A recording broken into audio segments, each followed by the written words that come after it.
The 𝗕𝗲𝘀 armada cut through the void like a scythe through wheat, their fleet a seamless tide of dark, organic hulls pulsing with violet energy.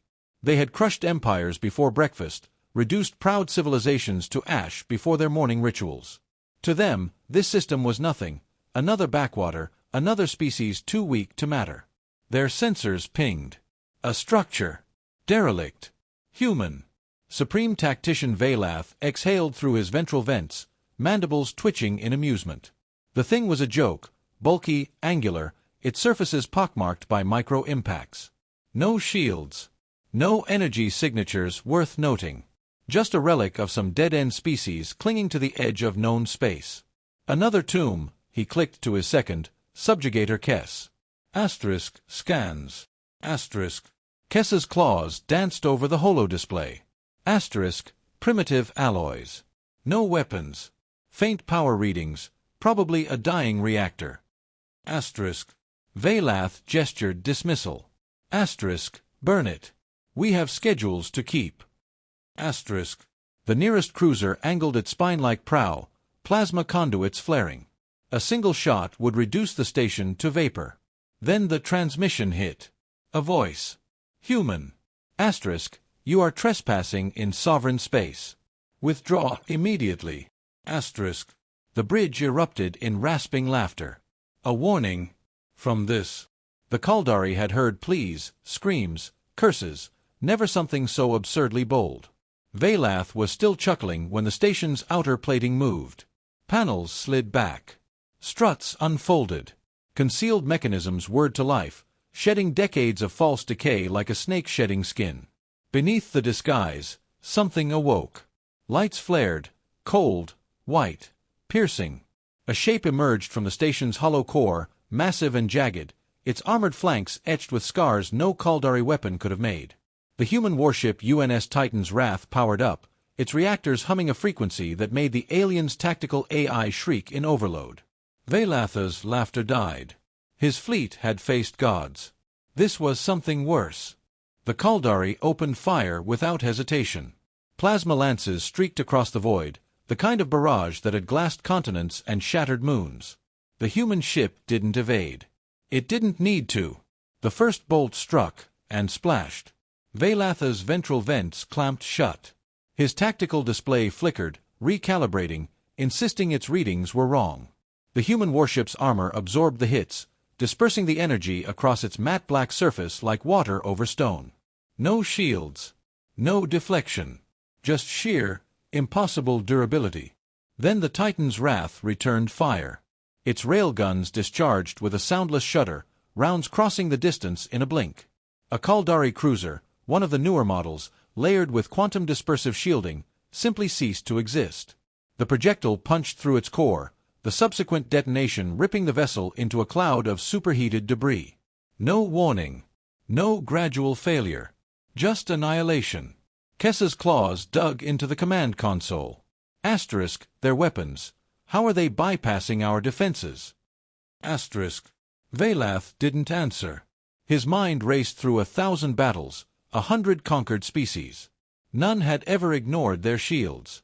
None had ever made 𝗕𝗲𝘀 technology look obsolete. The human ship moved again, thrusters flaring as it rotated with eerie precision. Not dodging. Adjusting. Another salvo of plasma fire rained down, this time met by a lattice of interceptor lasers that sliced the bolts apart mid-flight. The 𝗕𝗲𝘀 had never seen point defense systems that accurate, that fast. A new transmission crackled across the comms. You rely on energy shields, the human voice stated, calm, almost clinical. We abandoned those centuries ago. Armor. Endurance. That's how we survive. 𝗕𝗲's frills flattened against his skull. This wasn't a boast. It wasn't even a threat. It was a fact. Then the sensors screamed. More warp signatures. Dozens. Human reinforcements. 𝗕𝗲's voice was a strangled hiss. They were never alone. The void behind the Titan's Wrath shimmered, reality itself splitting open as ship after ship emerged, each one as brutal, as unyielding as the first. No two were identical. Some bore the scars of old wars, their hulls pitted and patched. Others gleamed like fresh-forged blades. All of them locked onto the 𝗕𝗲𝘀 armada with the same terrible certainty. 𝗦𝗲 had faced gods before. But gods could be killed. This was something else. The 𝗕𝗲𝘀 armada had never retreated. Not once in 7 centuries of conquest. Their doctrine was simple: advance, crush, consume. Yet now, as the human fleet solidified around them like a noose tightening, 𝗦𝗲 felt the unthinkable ripple through his command web, doubt. His tactical display flickered with fresh data, each new readout more incomprehensible than the last. The human vessels registered no shield signatures, yet their armor absorbed impacts that should have vaporized moons. Their reactors pulsed with energies his sensors couldn't classify, readings spiking into theoretical ranges no civilized species should possess. Tactician. 𝗕𝗲𝘀's voice cut through the rising chaos. Their formation, it's not defensive. The subjugator's mandibles clicked in a gesture of primal unease. They're hurting us. 𝗦𝗲 saw it too. The human ships weren't simply blocking escape routes, they were maneuvering with chilling precision, forcing the armada into a shrinking pocket of space. This wasn't a battle formation. It was a hunting pattern. A new alert blared across the bridge. The human flagship, the monstrous Titan's Wrath, was transmitting again. Not words this time. Data. 𝗕𝗲 parsed it first. They're sharing schematics. 𝗦𝗲's frills went rigid. Not schematics. Autopsies. Detailed scans of 𝗕𝗲𝘀 vessels, highlighting every structural weakness, every system vulnerability. The humans hadn't just been watching during their initial attack, they'd studied them, dissected their technology down to the molecular level in the span of minutes. The transmission ended with a single line of text flashing across every 𝗕𝗲𝘀 screen. Asterisk, you should have withdrawn when you had the chance. Asterisk. Then the impossible happened. Across the armada, systems locked. Weapons powered down. Engines died. Not from damage, from something far worse. The humans hadn't destroyed their systems. They'd stolen them. 𝗦𝗲's claws scraped uselessly across frozen controls. How? Our networks are quantum encrypted. 𝗕𝗲's response came in a hushed, horrified click. They don't care about encryption. They brute-forced our entire architecture in seconds. Outside the viewports, the human fleet hung motionless, weapons charged but not firing. The message was clear: this wasn't a battle. It was a demonstration. The 𝗕𝗲𝘀 had come expecting to face warriors. They'd found something infinitely more terrifying, a species that treated war like a science experiment. Silence gripped the 𝗕𝗲𝘀 bridge, thick and suffocating. The armada hung adrift, powerless, caught in the gravitational grip of a predator that had yet to strike the killing blow. 𝗦𝗲's claws trembled against the frozen console, not from fear, but from the unbearable weight of revelation. They had not been outmaneuvered. They had been outplayed. The comm channel hissed to life once more. Asterisk, you are still alive for one reason. Asterisk, the human voice carried no malice, no triumph, only the calm certainty of a teacher stating an immutable fact. Asterisk, we need messengers. Asterisk. 𝗕𝗲 recoiled as new data flooded their screens, not battle plans, but records. Centuries of them. Human warships standing watch over dead systems, their hulls scorched from conflicts no living being remembered. Battle logs detailing engagements against foes far more ancient than the 𝗕𝗲𝘀, enemies that had been erased from history entirely. We do not conquer, the voice continued. Asterisk, we endure. And we remember every species that forced us to prove it. Asterisk. 𝗦𝗲's frills pressed flat against his skull as the realization struck. This was no mere fleet. It was an archive. A monument. Every scar on those ships told a story, not of victories, but of survival. The tactical display updated abruptly. Engine control flickered back online. Weapons remained locked, navigation systems hobbled, but the path to warp was clear. A single route, meticulously plotted. Not toward human space. Away from it. Follow the coordinates, the voice instructed.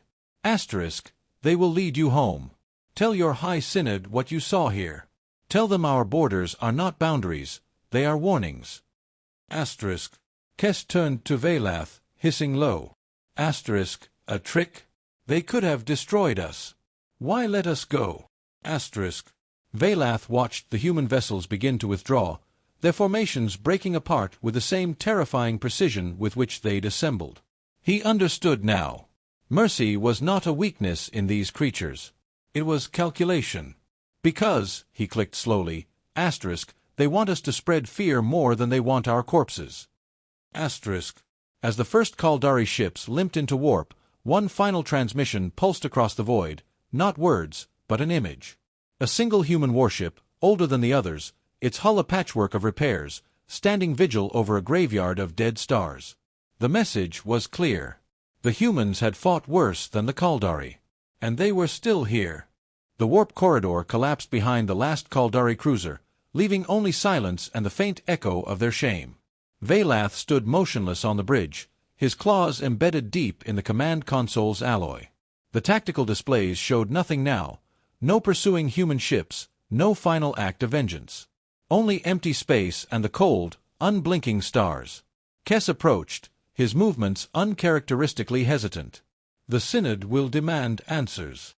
Vælath's mandibles twitched in a gesture no 𝗕𝗲𝘀 had used in living memory, not anger, not submission. Something far more dangerous. Understanding. Let them demand. We will give them the truth. The truth. That was the true weapon the humans had unleashed. Not their armor, not their weapons, but the knowledge they had permitted to escape. The 𝗕𝗲𝘀 had spent centuries believing themselves the apex of war, the final word in conquest. Now they knew better. A junior tactician dared to speak. We could regroup. Study their technology. Adapt. Vælath rounded on him, his frills flaring in a warning so primal every being on the bridge recoiled. You saw what they did to our systems. Do you think that was their full capability? The words hung in the air like a death sentence. They let us see enough to know our place. Nothing more. Deep in the ship's data cores, technicians worked frantically to isolate the remnants of the human intrusion. They found nothing. No lingering code, no hidden payloads. Only a single encrypted file that opened to reveal a star chart, one that showed the full extent of human space. It was smaller than expected. Far smaller. 𝗕𝗲 inhaled sharply. This can't be all of them.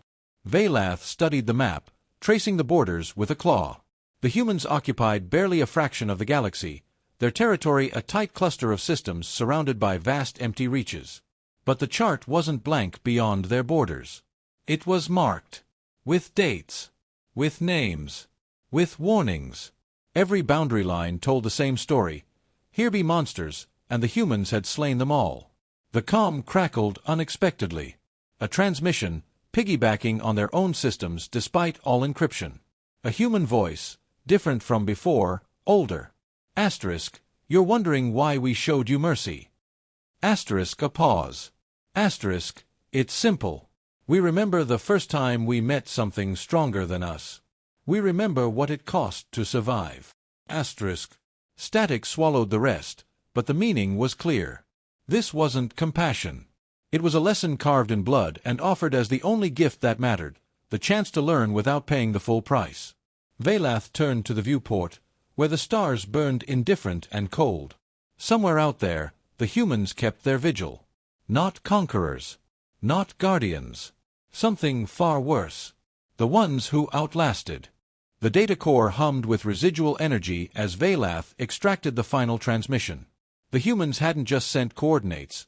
They'd embedded an entire historical packet in their last message. 𝗕𝗲 stood rigid beside him, his ocular implants flickering as he processed the information flood. This isn't possible, 𝗕𝗲 hissed. The files contained no weapon schematics, no military secrets. Just records. Ancient ones. Humanity's first contact with an alien species predated their warp capability by 2 centuries. A scout ship, drifting near Saturn, had picked up the distress signal of a dying civilization. The images showed a planet cracked open like an egg, its atmosphere burning away into the void. The cause wasn't listed as natural disaster or war. It was labeled containment breach. Vælath's claws trembled as he scrolled further. The humans had found something in that system, something that shouldn't have been there. Their early attempts to communicate had been met with geometric patterns that caused cerebral hemorrhages in anyone who viewed them for too long. Their first act of interstellar diplomacy had been to nuke the wreckage until the radiation count made the entire sector uninhabitable for millennia. "They didn't discover space travel," 𝗕𝗲 whispered. "They earned it. New files auto-decrypted. Battle records from humanity's silent wars. Conflicts fought in the dark between stars against things that defied physics. The humans had won, always, but the cost was etched in the cold equations of their archives. 93 lost colonies. 17 entire species erased from the cosmic record. 3 incidents where they'd been forced to collapse neutron stars into singularities just to be certain. A final video log played. A human admiral, face obscured by a tactical visor, stood before a viewport filled with swirling nebula gases. If you're seeing this, you've reached the point where we have to decide if you're a threat or just another survivor. We don't enjoy this. We never wanted to be the ones who decide who lives and who doesn't. But someone has to. The transmission ended with a single line of text flashing across every 𝗕𝗲 screen in their own written language. Go home. Stay there. We'll be watching. 𝗕𝗲 turned off the display. The bridge was silent. Outside the viewport, the stars looked different now, not just points of light, but potential graves. The humans hadn't built an empire. They'd built a quarantine zone. And the 𝗕𝗲 had just been granted the rarest gift in the universe. A warning. The warp drive engaged with a shudder that ran through the 𝗕𝗲 flagship's bones. 𝗕𝗲 watched the stars stretch into streaks, but his mind remained trapped in that moment of revelation, the instant when the universe had rearranged itself around him. The tactical displays showed nothing pursuing them. That should have been comforting. It wasn't. 𝗕𝗲 worked silently at the command console, his claws moving with uncharacteristic hesitation. The synod's summons just came through. They're displeased. 𝗕𝗲 didn't respond. His attention was fixed on the secondary screen where the human data packet still glowed. The files had self-deleted hours ago, but their absence felt heavier than their presence. Like a wound cauterized before the pain could fully register. A junior tactician approached, her frills quivering. "Supreme Tactician, we've completed preliminary analysis of our system logs. The humans didn't just hack us, they left something behind." 𝗕𝗲 spun. "A weapon?" "Not exactly." The tactician projected a waveform onto the main display, a complex energy signature buried deep in their propulsion systems. "It's a tracker. Sophisticated enough to follow us through warp. And it's transmitting." 𝗕𝗲's claws flexed. Of course the humans had tagged them. Of course they were watching. The real question was why they'd allowed the 𝗕𝗲 to see the mechanism. The answer came to him with cold clarity. "They want us to know." 𝗕𝗲 hissed. "We should purge it immediately." "No." 𝗕𝗲's voice cut through the bridge like a blade. "Leave it active." The crew stared at him. Even 𝗕𝗲 looked shaken. 𝗕𝗲 turned to the viewport where the warp tunnel swirled. "The humans could have destroyed us. They chose not to. This." He gestured to the pulsing waveform. "This is their way of offering terms." A new alert chimed. The ship's long-range sensors had picked up something at the edge of their warp bubble. Not a pursuit craft. Not even a ship. Just a single unarmed probe keeping perfect pace with them, its matte black hull absorbing all scans. It matched no known human design. Because it wasn't new. Scans estimated its age at 3 centuries minimum, its power signature barely above dormant levels. That was the true horror, the realization that the humans had seeded these watchers across the galaxy long before the 𝗕𝗲 had dreamed of reaching this sector. The probe's single red eye flickered once in acknowledgement. Then it fell back into the warp stream, leaving them alone with the crushing weight of its message. "Run home, little conquerors. We've always been here."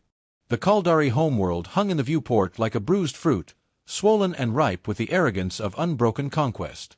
𝗕𝗲's flagship descended through the atmosphere, trailing the bitter scent of ionized shame. The synod summons had been explicit, immediate debriefing in the hall of absolute victory.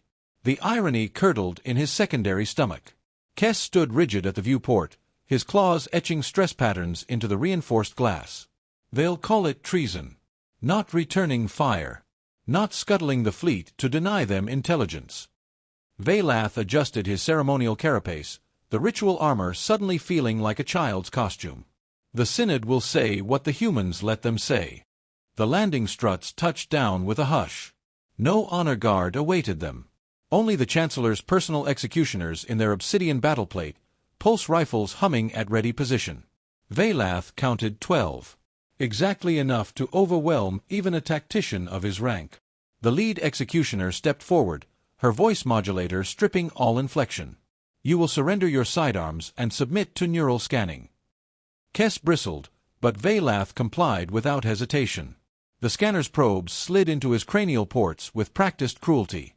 He expected pain.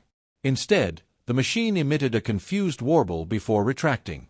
The executioner stiffened. Your memories have been altered. Not altered, 𝗕𝗲 corrected. Edited. By me. He tapped the fresh scar along his prefrontal cortex. Certain truths are too dangerous for unfiltered recollection. The hall of absolute victory stank of old blood and older lies. The Synod sat arrayed in their floating thrones, bioluminescent frills pulsing with barely contained fury. High Chancellor 𝗕𝗏 loomed largest, his carapace studded with trophies from 100 subjugated species. Explain your cowardice. The Chancellor's voice shook the chamber. 𝗕𝗲 activated the holo-display. Not battle footage. Not damage reports. Just a single image, the ancient human probe that had shadowed them home, now hovering beyond their orbital defenses. This is our enemy, he said simply. The Synod erupted. 𝗕𝗏's claws unsheathed with a wet snikt. You return with tales of ghosts and demand we cower before. The alert klaxons drowned him out. Every screen in the chamber flickered to the same feed, their orbital defense platforms powering down in perfect sequence. Not destroyed. Not hacked. Simply turning away. The human probe pulsed once. Then space itself tore open. Not a warp rift. Something older. Something wrong. The tear spread like a cancer, vomiting forth twisted geometries that made the 𝗕𝗲𝘀's compound eyes bleed. And silhouetted against that impossible maw floated a single human warship, not the Titan's wrath, but something far older, its hull scarred by weapons that no longer existed. The transmission came through every speaker in the capital simultaneously, the human voice speaking flawless 𝗕𝗲𝘀. This is your final lesson. What you call defeat was mercy. What comes now is truth. The ship's weapons activated. Not railguns. Not lasers. Something that unstitched reality itself. 𝗕𝗲 turned to the Synod, their frills now flattened in primal terror. You demanded to see our enemy? His mandibles clicked in grim satisfaction. Now you understand why the humans let us live. Outside, the sky began to fold.